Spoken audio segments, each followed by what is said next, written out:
secreto sale a la luz en el peor momento de una pareja, que amenaza con cancelar la boda. Estoy hablando de The Drama, película que acaba de llegar a cines, aunque no fue lo único que llegó, porque en streaming acaban de llegar los primeros capítulos del final de temporada de The Boys. También tuvimos el revival de Malcolm in the Middle.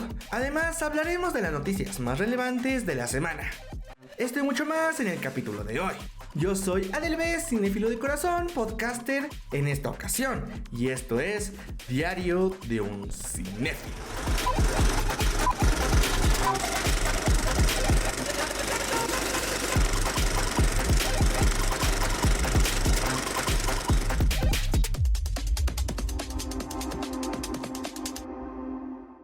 Sean todos bienvenidos a este cuarto capítulo de Diario de un Cinéfilo, enfocado en todo lo que vi durante la semana. Sí, iba a ser algo en particular, pero hubieron tantas cosas y tenía que hablar de tantas cosas que realmente preferí hablar de todo.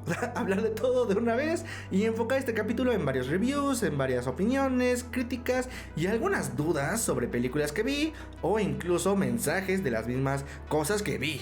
Quiero empezar con las series. Para empezar, se estrenaron los dos primeros capítulos de The Boys, que tiene una identidad ya muy conocida por esta serie, que es el grotesca, brutal, que es una sátira al fin y al cabo de nuestros días actuales, sobre todo en la política, en los pensamientos generales, generacionales, etcétera, etcétera, etcétera. Estos dos capítulos se me hicieron brutales. Para empezar, quiero hablar sobre su narrativa, porque algo que define mucho a The Boys es toda esta idea de más 18, ¿no? De chistes sobre eso, o la brutalidad, la sangre, volar cabezas, volar cuerpos. Eso es algo que define The Boys y que está bien, pero que en temporadas pasadas era tan innecesario, o más bien tomaba tanto peso que dejaba la historia detrás. Y en este caso, en estos dos primeros capítulos, no es así. Los personajes tienen un desarrollo y una evolución bastante perceptible, y lo podemos ver con personajes como A-Train, que vemos su evolución, vemos todo su camino a este final de temporada y su gran cierre. Todavía faltan muchísimas sorpresas, todavía falta que salgan muchas cosas más, y yo estoy muy emocionado por ver qué es lo que pueden adaptar, porque el cómic es muy diferente a lo que es la serie. Van a tomar caminos completamente diferentes en mi opinión, y creo que es muy interesante ver qué es lo que pueden hacer. Quiero empezar también recomendándola para aquellos que no la han visto. Es una serie de superhéroes en general. Superhéroes, entre comillas, porque realmente los superhéroes solamente son esta imagen que le dan al público en general.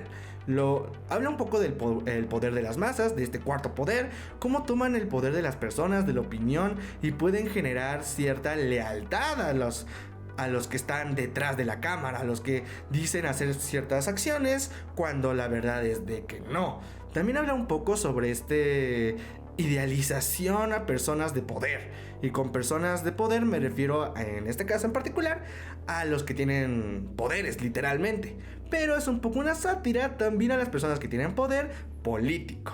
Actualmente creo que tiene muchísimo más peso narrativo por todo lo que está pasando en el mundo en general, aunque particularmente en Estados Unidos. No voy a hablar sobre ello.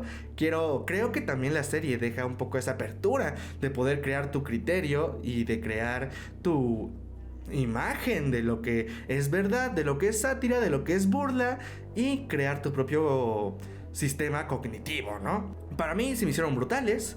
Utiliza esta narrativa de personas normales intentando derrocar al poder, ¿no? Y cómo son capaces de poder hacerlo. Creo que es un poco como esta anarquía, rebeldía, vamos, poder. Que curiosamente también vi Running Man, entonces también tiene un poco que ver con esta idealización o este pensamiento de cómo el gobierno ya no tiene todo el poder y debemos de buscar tener esa libertad, tener ese respeto hacia todos los grupos sociales. Muy interesante, yo creo que fue de lo mejor que vi durante esta semana. Lo disfruté demasiado, 2 horitas, 2 capítulos, y que todos los miércoles van a estar compartiendo capítulos con Invencible. Ahora vamos a hablar sobre Invencible, que me quería esperar un poco al final de temporada porque quiero hablar sobre toda esta temporada. Incluso la semana pasada ni siquiera había tenido sentido porque fue un capítulo muy de relleno que según iba a expandir el universo de Invencible y se sintió más como ahorro para poder animar mejor lo que se viene, que ya es la guerra Viltrumita y algo muy interesante que pasa en el cómic que muy probablemente puedan adaptar en esta temporada. Y no solamente hablo de la batalla de Battle Beast contra Trag, sino la batalla en Viltrum. Para los que no saben que estoy hablando y solamente escuchan cosas raras, Invencible es una serie también de superhéroes donde es un Superman, básicamente. Tiene todos los poderes de Superman, pero tiene que aprender a lidiar con la responsabilidad de ser un héroe. Sí, muy Peter Parker, muy Hombre Araña, muy Superman, muy Batman, ¿no? Utiliza como todos los mejores elementos de ello para crear su propio universo, con dilemas sociales, éticos, morales bastante interesantes. Esta temporada más enfocada en esta guerra universal, o guerra mejor dicho galáctica, por la libertad del mundo. Muy interesante, creo que incluso los últimos dos capítulos, dos capítulos, fueron muy épicos. Fueron como esa cúspide de lo que tuvo que haber llegado a la serie y de lo que se viene. Porque solamente fueron batallas, solamente fueron momentos importantes en el cómic trasladados a lo audiovisual. Y lo que se viene, no saben lo que se viene. Muy recomendado, yo creo que este fue mi top 2 de lo que viene esta semana. Me gustó mucho, fue un poco más relajado. No se tomó como la semana pasada, que fue la batalla entre Conquest y Invencible, sino que intentó ir un poquito más a lo... pues el tiempo, un poquito de la guerra, un poquito de la llegada de Invencible nuevamente y la posible batalla en Viltrum. No voy a hablar con spoilers, así que yo tengo muchísima esperanza. Y ya que termine la temporada en sí, podemos hablar muchísimo más. Una serie que no vi, que vi como 5 minutos, pero realmente no le pude dedicar tanto tiempo y no me atrapó tanto. Obviamente con 5 minutos no ves nada. Tienes que por lo menos la mitad del capítulo decir, ok, me gustó o no me gustó, por lo menos. Y eso también está mal, ¿no? Tienes que ver todo. Pero fue Daredevil. Daredevil también vi que tuvo muy buenas opiniones, tuvo muy buenas críticas y que también compartirá un poco este estreno con Invencible y con The Voice. Realmente los superhéroes volvieron, entre comillas, realmente nada más para los fans en general, los que seguimos todo esto, pero es muy interesante todo lo que están haciendo y todo lo que van a entregar. Que hablando de cosas interesantes y que cosas que entregan, tenemos que hablar de Euphoria. Mañana, no, llega hoy lo estoy grabando, hoy es domingo. Llega el día de hoy y tuvo calificaciones bastante bajas. También dejó mucho de qué hablar por la relación que tiene Zendaya con el productor. No estuvo muy presente en la premiere, se fue alejando. Generó esa distancia bastante obvia durante la premiere. Muy interesante también por analizar, por comprender qué es lo que está pasando durante estos personajes, ¿no? Tengo muchas expectativas, actualmente creo que ya muy bajas, porque tuvo una calificación de que del 50, del 60 por mucho. Y digo, claro, Malcolm in the Middle, que ya hablaremos sobre eso, tuvo una calificación del 75 a 80 de aprobación en Rotten Tomatoes. Pero creo que una comedia es más difícil de comprender o de tener una calificación alta que un drama que estaba enfocado en su calidad visual y narrativa. Y se nota que no supieron llegar a ese punto clave que las anteriores temporadas sí había hecho. También se confirmó que ya es la última temporada, entonces veamos cómo termina con los personajes, ¿no? Por lo menos los que nos interesan, que para mí son el personaje de Zendaya, el personaje de Bess, creo que se llamaba, su pareja, su amiga de Zendaya, no me acuerdo de los personajes, tengo que volver a ver Euphoria realmente. Quiero ver un poco lo que sucede en los años posteriores. No me gustaría que se volviera aquí de repente un caos sin sentido, sino que realmente tuviera una evolución. Porque es algo que fue muy criticado y que yo no aprecié tanto de la segunda temporada, de que ideas volvían a lo mismo, volvían a la misma situación de, ok, la adicción, y no mejoraba nada, solamente se iba a la parte negativa, ¿no? Entonces, veamos qué es lo que sucede con Euphoria. Tengo bastante interés real por lo que puedan entregar y veamos qué es lo que pueden hacer. Ahora sí, vamos a hablar de una serie en particular, un poquito con spoilers, pero más como una recomendación, más que una crítica real, pues una recomendación y un poco mi experiencia al ver el revival de Malcolm in the Middle. Me gustó. Sinopsis general. Malcolm se aleja de su familia para poder seguir adelante. Esto con su hija de 12 años, 13 años, 14 años, 15 años. No me acuerdo si especifican su edad, pero con su hija joven que no le cuenta absolutamente nada de su familia. Es como que nunca existieron, nosotros estamos bien nosotros juntos. Si yo me junto con ellos voy a empezar a estresarme, a crear caos, a odiar al mundo y vas a conocer como la peor parte de mí, ¿no? Entonces quiere dejar ese mundo atrás. Pero pasa una situación que en este caso es el aniversario número 40 de Lois y Hal, que involucra nuevamente a toda la familia. Muy interesante, ¿eh? Yo creí que iba a usar los típicos clichés y lo mismo de siempre, el mismo argumento que utilizan para juntar a los personajes de forma muy forzada.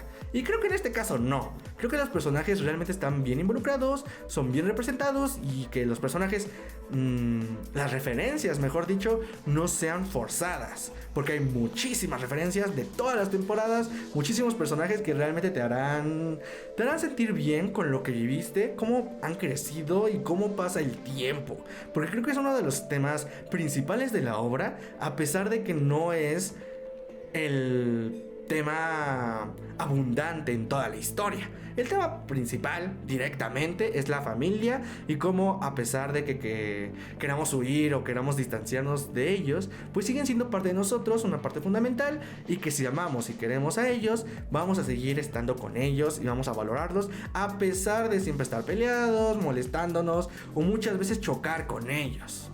Es valorar esa instancia familiar. De hecho, en el último capítulo hay un momento muy tierno, muy bonito entre Hal, Hal en general con todos sus hijos, porque se enfoca mucho en él, y Lois y Malcolm. Como desde la primera temporada ya se viene diciendo que son personas que chocan demasiado, porque son muy parecidas, pero nunca se aceptaron como tal. Y siempre quieren tener la razón y siempre están en parte egoísta de querer sobresalir de los demás, pero a pesar de ello tener ese cariño que tanto los identifica como familia. Otra cosa que tengo aquí anotada son los personajes. Quiero hablar sobre cada uno de ellos. Creo que cada uno es muy interesante de analizar. Quiero comenzar con los más flojitos, que no hay mucho que decir porque tampoco aparecieron mucho y no hay tanto que mencionar. Quiero comenzar con Jamie. Que Jamie no habíamos visto mucho nada en la serie y no vimos nada en este revival. Es como que ok, se fue, hizo su trabajo en otro lado, se fue al ejército, creo, no me acuerdo si lo especifican, pero se fue y no aparece como tal tanto en los capítulos. No vemos mucho de su personalidad. Sí dice como que rompió cosas y que era como más caótico, pero no se menciona más de eso. Jamie sí quedó como a deber. Creo que no fue un personaje tan relevante ni en la serie original ni en esta serie. Caso contrario con Kelly, que realmente tiene todo el foco y es uno de los personajes mejor desarrollados en este revival. De ella sí no sabíamos nada, pero aquí sí nada. Porque lo último que supimos es que tenían otro hijo y ya. Y aquí pues nos dicen que es no binario, que tiene esta identidad que pues ahora sí que su identidad que se identifica. También un poco sobre cómo es inteligente, es calculadora, también es caótica, pero también es creativa. Utiliza como todos los elementos de todos los hermanos, de Dewey, de Reese, de Malcolm, en un solo personaje, pero que cae bien. Pero a la vez ves que es parte de esta familia caótica. No se libra de eso, sigue siendo un caos, sigue siendo una persona que pelea con sus hermanos, que hace desastres y que crea caos. De hecho, todo el enrollo de la película principal es por ella. También otro personaje que no sale mucho y que quiero hablar un poquito es sobre Dewey. Nada más se ve que es músico, está en Europa y se ve siempre como en la pantalla, ¿no? Que creo que también es una buena muestra de que no tienen que estar absolutamente todos juntos y encerrados en la misma casa.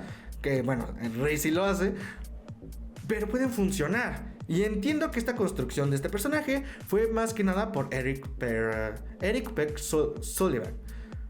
Eric Peck Sullivan, que es el actor original de Dewey, que si no aceptaba, escribieron su papel para que pudiera estar en distancia y así poder grabar más fácilmente. Obviamente no aceptó, tuvieron que cambiar de actor, pero la historia se quedó así. Y tiene mucho sentido porque al fin y al cabo era la estrella de rock, ¿no? Ya en la misma serie, en los últimos capítulos, como él va a tener su vida fácil, sencilla, va a ser feliz. Ustedes van a tener que luchar, pero él es el creativo, él va a ser... él va a estar de país en país mostrando su música.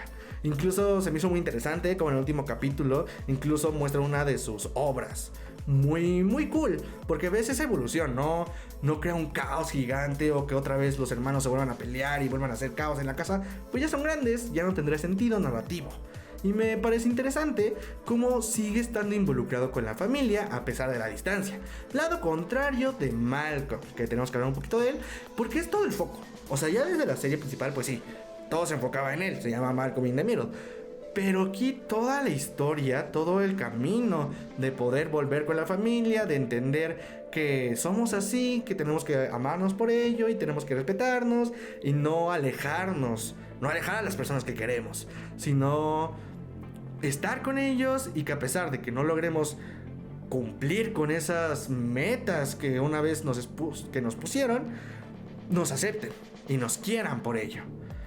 Que también es un poco sobre esta idea general del mundo de tener que cumplir expectativas, cuando lo único que buscas es ser feliz y cumplir con metas a partir de tus conocimientos y habilidades, que también es algo muy interesante dentro de esta película. Bueno, miniserie. Aunque yo creo que el mejor personaje de todo este revival es su hija. Tiene todo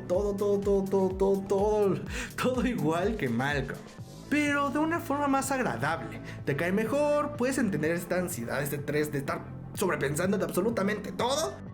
Pero a pesar de ello, lo intenta, sigue queriendo mejorar y a pesar de equivocarse, vuelve a intentarlo y vuelve a salir adelante. Algo que se puede ver también reflejado con la relación que tiene con su padre, que no es tan caótica como con Lois, con Malcolm, sino es un poquito más como lo que Hal tenía con sus hijos, como lo que tenía con Malcolm, como lo que tenía con Reese, como lo que tenía con Dewey. Solamente que ella no es tan caótica y no crea tanto disturbio, ¿no? Igual es una persona y viene de esta familia que no encaja completamente con toda la sociedad, pero que son únicos, se quieren y pueden evolucionar en conjunto. Muy interesante ese personaje. Uno que quedó también relegado a una subtrama que a mí se me hace curiosa, se me hace interesante para poder analizarlo en otras temporadas o tal vez en otro revival, en algún especial o algo así, de Francis. ¿Por qué? Porque Francis se confirmó que va a tener un hijo, ¿no? No se dice si es niño o niña, se queda abierto ya la posibilidad para lo que pueda pasar. Pero se me hace interesante porque creo que es el camino correcto de lo que tuvieron que haber hecho. Si hubieran hecho que de repente Francis ya tuviera un hijo, no hubiera tenido tanto peso narrativo, tanto peso en la historia que estaban mostrando.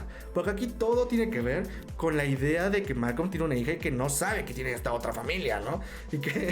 Y que tenga que ver como esta crianza y estas metas que no logró, como ese error, entre comillas, que puede ser juzgado por su madre o por su padre. Entonces, muy interesante también que Francis aparezca. También no tiene que ser el foco de atención. Creo que fue bien construido este duelo eterno que va a tener con su madre de ¿por qué no me aprecias? Y ella es como de no, pues es que no eres mi prioridad. Pero sí lo es, pero ya saben, esa lucha absoluta y caótica que tienen Francis con Lois. Que hablando de Lois, tenemos que decir que es de lo mejor también de la temporada. Va enfocado un poquito también a su aniversario, a esta fiesta que planea para Hal y cómo quiere darle ese regalo especial. Pero también tiene que afrontar los problemas con Malcolm y con Reese y con todo en general, como en la misma serie. Solamente que en lugar de afrontar problemas casuales de niños, que es como, ok, se metió en problemas, ok, tiró esto, hizo esto, que era más la identidad de las primeras temporadas. Ahora es algo más adulto, ¿no? Es como de no te haces responsable emocionalmente, o no estás siendo parte de esta familia, o ya estás haciendo algo mal, o ya estás tomando malas decisiones. Entonces creo que se hace un poco más maduro, entre comillas, porque creo que una de las cosas que sí llega a fallar un poquito es la comedia. Creo que también quieren rescatar esta comedia anterior, cuando realmente creo que tuvo que haber madurado. No hacer un drama total, no, para nada, pero sí utilizar elementos cómicos un poco más satíricos, un poco más adultos, no adultos, pero tener un tipo de comedia un poco diferente a lo que había sido en las primeras temporadas, que estaba más enfocado a un público más infantil. Igualmente, creo que la narrativa le ayuda muchísimo a que pueda sobrellevar toda la historia y toda la comedia y todos los personajes. Y que toda esa narrativa sea a partir de Lois, creo que le da un gran peso. Ahora vamos a hablar sobre todo porque lo mencioné durante Lois, de Reese, que también no es este personaje que era en las primeras temporadas. Sigue haciendo su caos, sigue haciendo sus tonterías, sigue aprovechándose de la gente, sigue siendo este personaje que a mí lo que me faltó más que su caos general de Reese era ver esa parte emotiva, conmovedora, responsable de Reese, que lo pudimos ver en muchas cosas. Sí, sigue siendo este bravucón y sigue siendo este caótico que se aprovecha de las cosas y lo que sea. Incluso en el primer capítulo creo que se ve eso. Pero también un poco más emotivo, que también se ve en el final de temporada.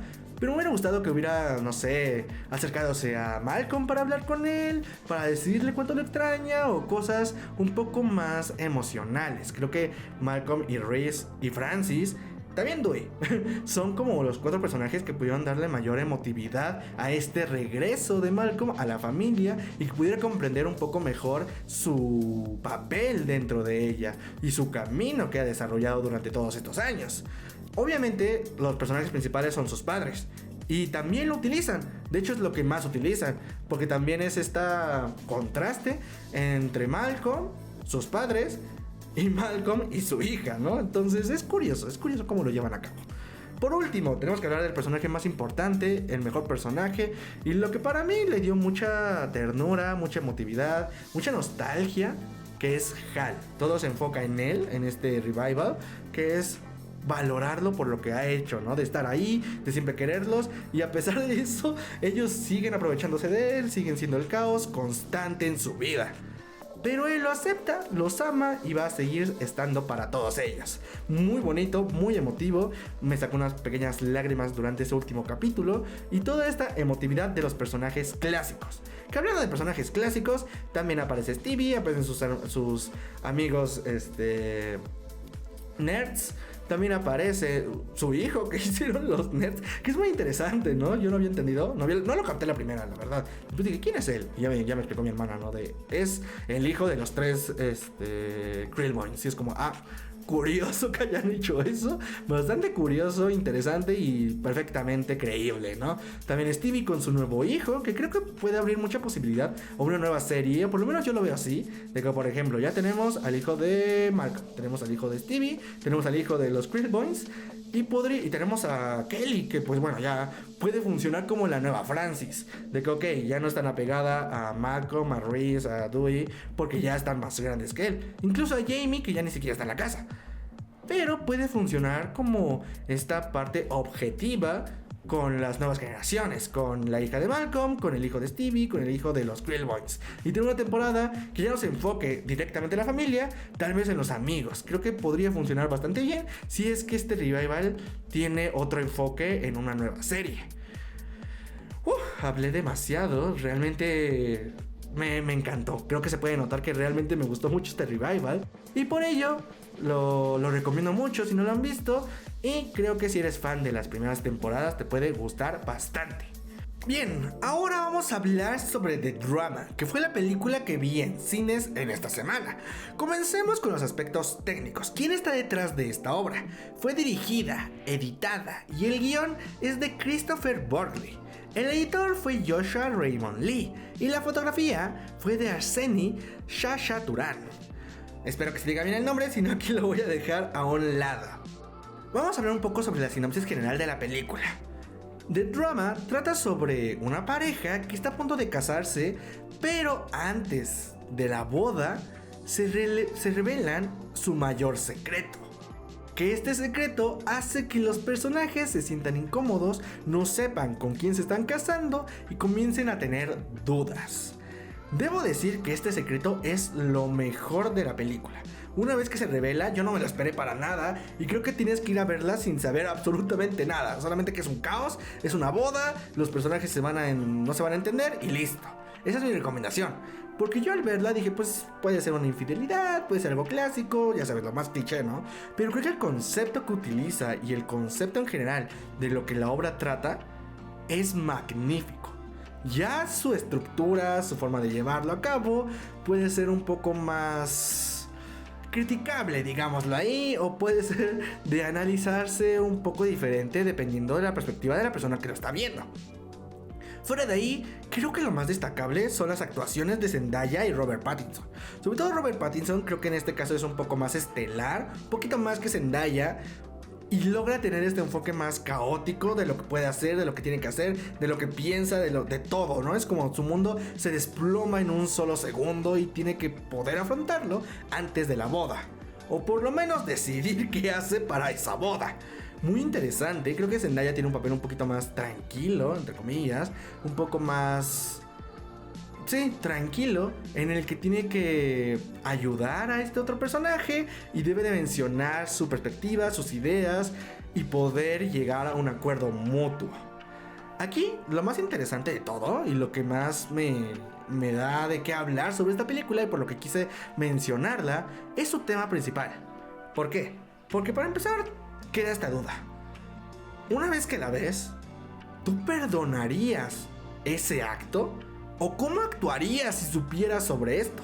Y sobre todo, con la persona que te vas a casar, con la persona con la que vas a pasar mucho tiempo en la vida, o con la que tienes mayor confianza, ¿cómo se modifica tu perspectiva sobre esa persona?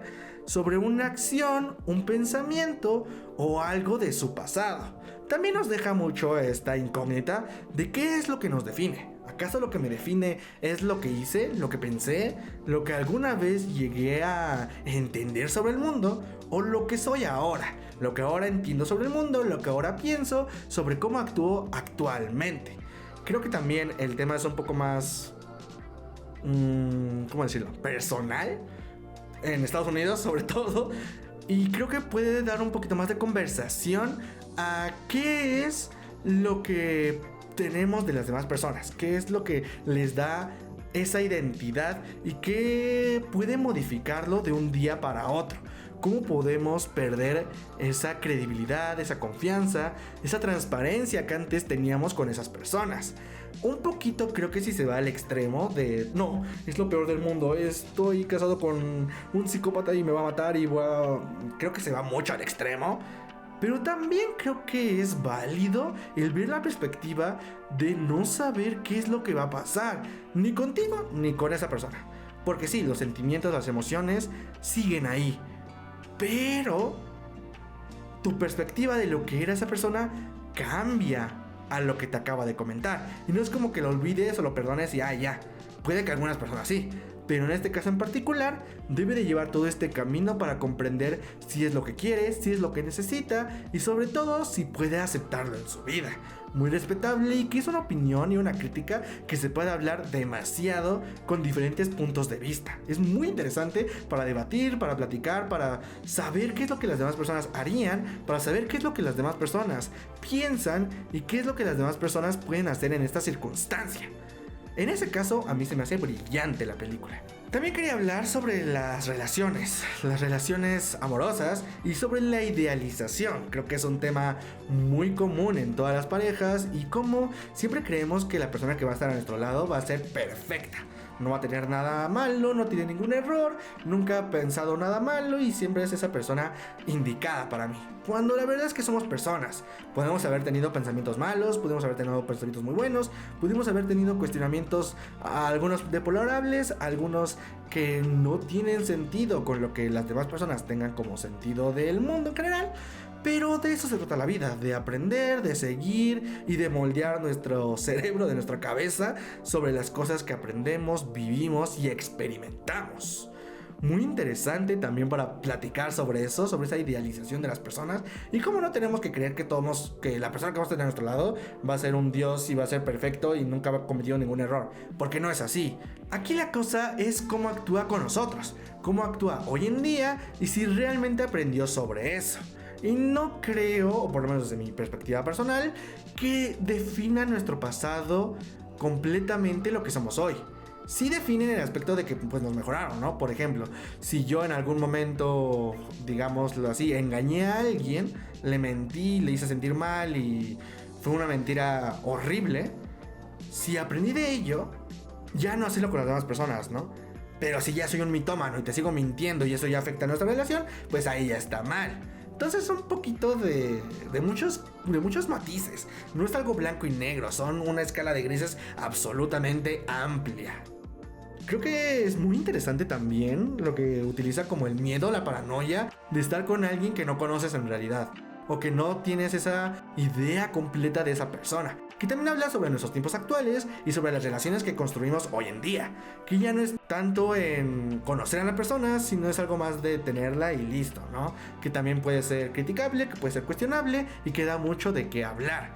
Pero bueno, esto fue como mi idea general de la película, mi recomendación. No voy a hablar con spoilers porque creo que cada uno tiene que vivir ese momento de decir, Dios, ¿hacia dónde va esto? ¿Qué caos se va a llevar? Y que cree sus propias conclusiones y que cree su propia conversación. Fuera de eso, la recomiendo mucho, vayan al cine para poder verla. Ahora vamos a ir con las noticias de la semana. Vamos con Nino.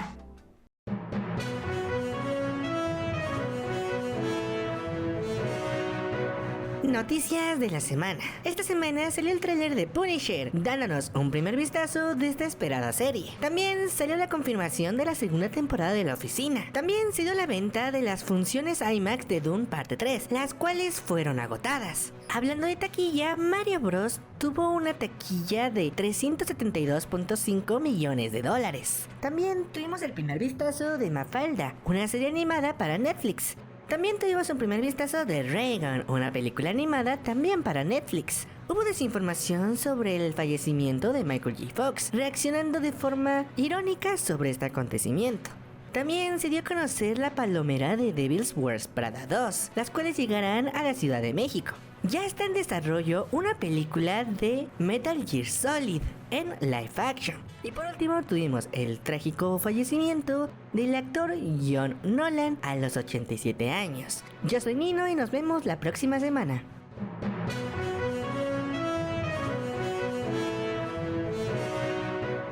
Gracias Nino por las noticias. Ahora vamos a hablar un poquito de algunas de ellas. Comenzando con la taquilla de Mario Bros, que abrió el fin de semana con casi $400 millones. Actualmente ya tiene más de $400 millones, pero el fin de semana fue abismal en la cantidad de dinero que acumuló Mario Bros Galaxy. Yo creo que va a llegar al millón, la verdad sí quiero que llegue al millón.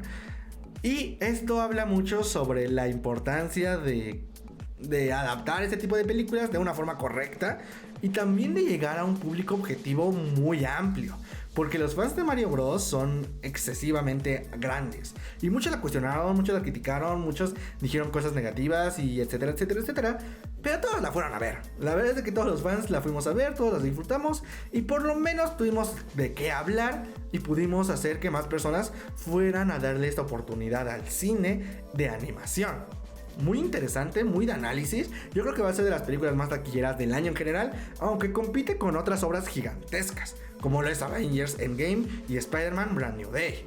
Ya el tiempo nos dirá. Yo creo que también en un futuro irá actualizando cómo va la taquilla, porque también tenemos que ver su caída, que es este fin de semana, a ver si cae un 30%. No creo que caiga un 30%, la verdad, pero puede caer un 40%, un 50%, y eso ya nos va a hablar de qué interés tiene la gente. Si cae un 70, un 80%, ahí sí va a ser caótico, porque ya es como toda la gente ya la fue a ver, la que quiso verla, y ya nadie está yendo en estas semanas actuales. Da mucho de qué hablar, es muy interesante y creo que va a dar mucha conversación en las próximas semanas. Otra cosa que también quería hablar un poquito, muy poquito, sobre todo por el peso comunicativo de lo que representa, es la desinformación de la muerte de Michael J. Fox. Porque durante esa semana fue como que fue presentado como de Michael J. Fox falleció, y él mismo fue como de no, pues no, esto es una fake news. Y pasa muy seguido que las fake news tengan un impacto más grande que las noticias reales y que tengan este impacto social en todas las personas, ¿no? Hasta el punto que él mismo dijo como de no, pues ¿qué pasó? Yo sigo aquí. Incluso pasó con Frankie Muniz de Malcolm in the Middle, ¿no? Que perdió la memoria, o que había fallecido, o que ya no existía. Y es como de, pues no, todos son bulos, todos son fake news, noticias de desinformación para que pues generar dinero. Y habla mucho de nuestra sociedad actual también, debo de ser sincero. Por eso quería hablar sobre eso, no tanto porque fuera un impacto dentro del medio y de la industria, sino por el peso que tiene realmente la desinformación en nuestros días actuales. Otra noticia que quería hablar un poquito, sí un poquito por la emoción que le tengo, es Regan y la animación en Netflix. Netflix parece que va a tener otro K-Pop Demon Hunters, un poco con menos grados, que es del creador de Invencible, ahora ya, de Los Increíbles. El mismo creador va a hacer una animación para Netflix en un mundo futurista. La verdad es que el estilo se ve muy Love, Death and Robots. Y me gusta, creo que es único, creo que tiene su parte artística realmente. Y no solamente es como, ok, una animación más, como las que hacen todos los años y listo. Se ve interesante, yo realmente le tengo mucha esperanza a esa película que apenas hace poco la acabo de conocer. Y si no la conocen, se lo menciono para que la tengan presente y cuando salga y sea una obra maestra, que quién sabe, puede ser que no, puede que sea la siguiente porquería de Netflix, podamos tenerlo en cuenta para las premiaciones o para otras cosas. Que puede romper récords, puede que sea una historia muy conmovedora o un nuevo clásico en la animación. Nunca se sabe. Quiero hablar también de Devil's Wears Prada 2. El diablo viste a la moda. ¿Por qué? Porque ya se acerca, ya está cerca la fecha. Ya faltan, ¿qué? 15, 18 días aproximadamente. Sale el 30 de junio. De junio ahora yo. El 30 de abril. Y ya están viendo un poquito como toda esa promoción, las palomeras que van a llegar, toda esta, bueno, como ya han estado en diferentes estados. La semana pasada les mencioné cómo vinieron a México para promocionar la película. También hicieron un video con la antigua ejecutiva de Vogue, que un poquito es de la que está basada el personaje principal del Diablo Viste a la Moda. Y se me hace muy interesante todo este camino que ha llevado y que espero que termine con una buena película. Que no solamente sea lo comercial y lo comunicativo y te la vendo, pero que entreguen algo cuestionable. No sé aún de qué va a tratar absolutamente. Obviamente el tráiler sí te dice de qué va a tratar, que va a ser editora y vuelven los caminos y van a ver cómo resolver un conflicto de la empresa, ¿no? Pero tengo muchas ansias por ver qué es lo que hacen con esa película. Por último, quiero recordar un poquito las películas de John Nolan, que tristemente falleció hace unos días. Y sobre todo quería hablar de esto un poquito más a detalle por la belleza del cine. ¿Por qué es importante el arte en general? Y por qué podemos apreciarlo de una forma...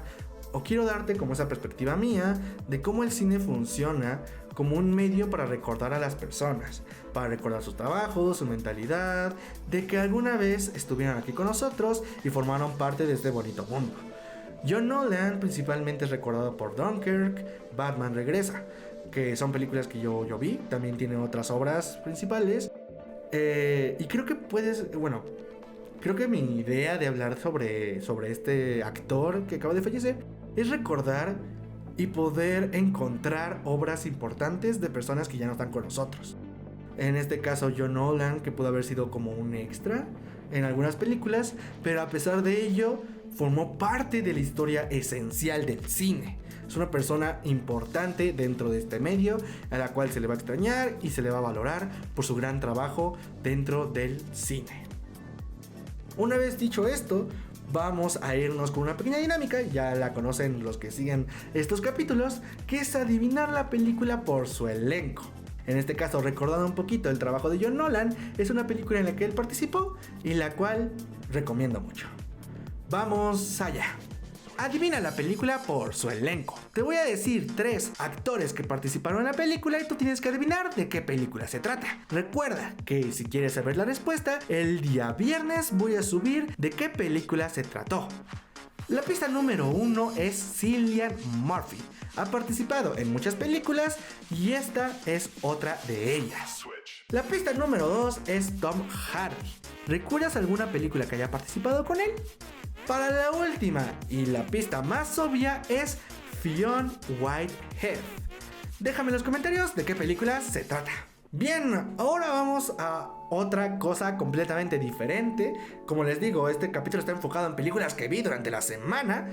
Otra película que vi, que llegó hace 2 semanas y que yo tenía mucho interés, pero cuestión de tiempos, horarios, funciones, etcétera, etcétera, etcétera, etcétera, se me fue postergando y cuando la vi dije, tengo que hablar de esta película por lo menos 5 minutos. Estoy hablando de Los Domingos, película española que desde el año pasado yo dije, no la vi, ¿por qué no la vi? ¿Qué me pasa? Yo creí que iba a estar incluso nominada a Mejor Película Extranjera. Se habló muchísimo de esa película, se habló muy bien de esa película dentro del medio y dije, la tengo que ver. Se tardó mucho en llegar a México y qué bueno que llegó y qué bueno que la vi. Sobre todo en ese formato gigantesco que te hace sentirte un poco más parte de esta experiencia de la persona y de sus conflictos.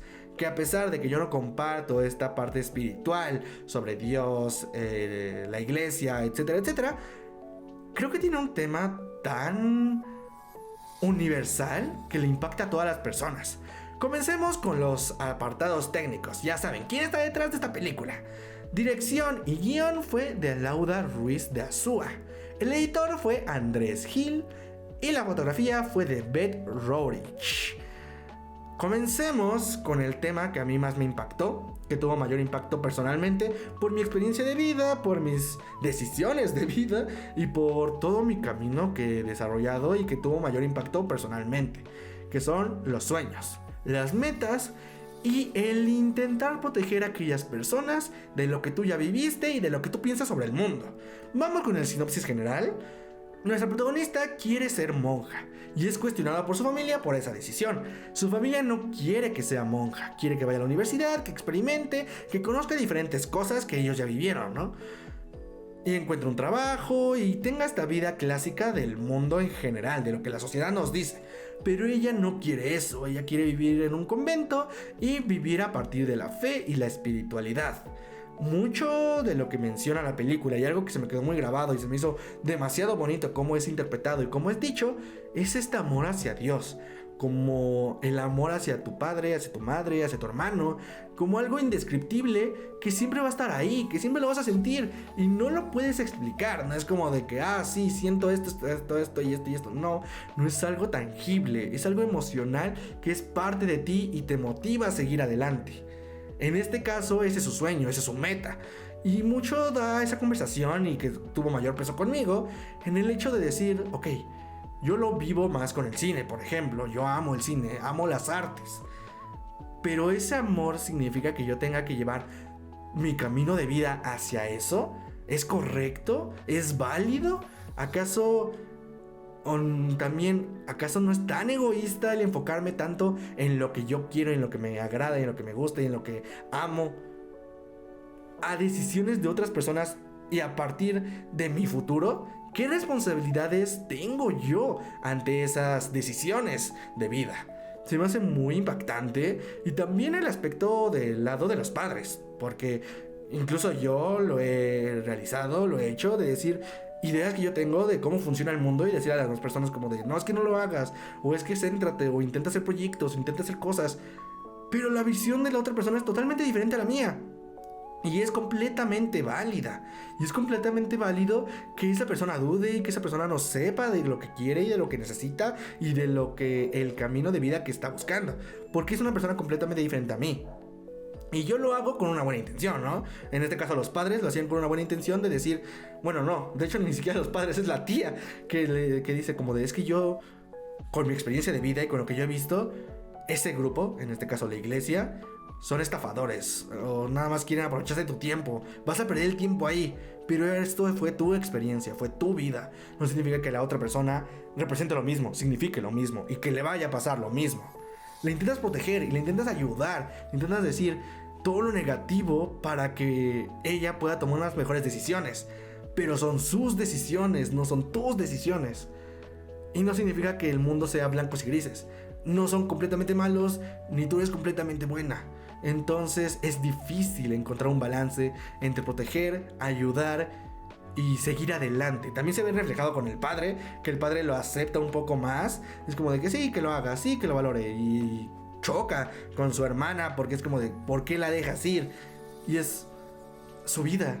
Pero a la vez ves ese egoísmo de él, de decir, me dejo a alguien más, ¿no? Es como de, ok, una preocupación menos.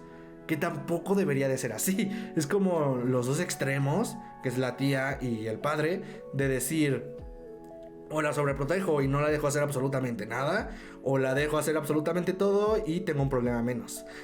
Es complicado, y sobre todo en familias y en este aspecto más emocional, más de confianza, que crees que van a estar siempre ahí. Incluso una parte que a mí me dolió demasiado, me dolió muchísimo, que es cuando la tía le dice ya absolutamente todo. Es como que toda la película le intenta decir mediante pequeñas frases, ¿no? De experimentas cosas, y como lo más saludable de ayudar a una persona o protegerla de alguna decisión. Saludable entre comillas, porque pues, bueno, no voy a decirlo psicológicamente de lo que trata, ¿no?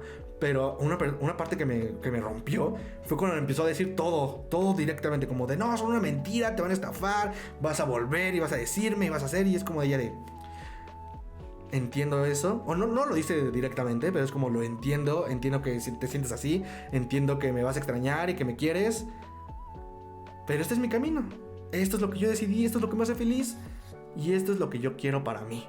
Es doloroso, es trágico a la par, pero también es muy hermoso, es muy bonito cómo este personaje se va llevando su viaje para entenderse a ella misma y va comprendiendo qué es lo que realmente quiere, qué es lo que realmente quiere experimentar y qué es lo que el mundo espera de ella y lo que ella misma espera sobre el mundo. Muy filosófico, muy bonito, muy tierno, encorazonador también. Te ves muy reflejado en ese personaje, o por lo menos yo lo veo ahorita, ¿no? Muy reflejado en ese personaje soñador, de querer cumplir esta meta, de querer ser eso. Pero creo que en algunos años también podré ver un poquito más empático el lado de la tía o del papá.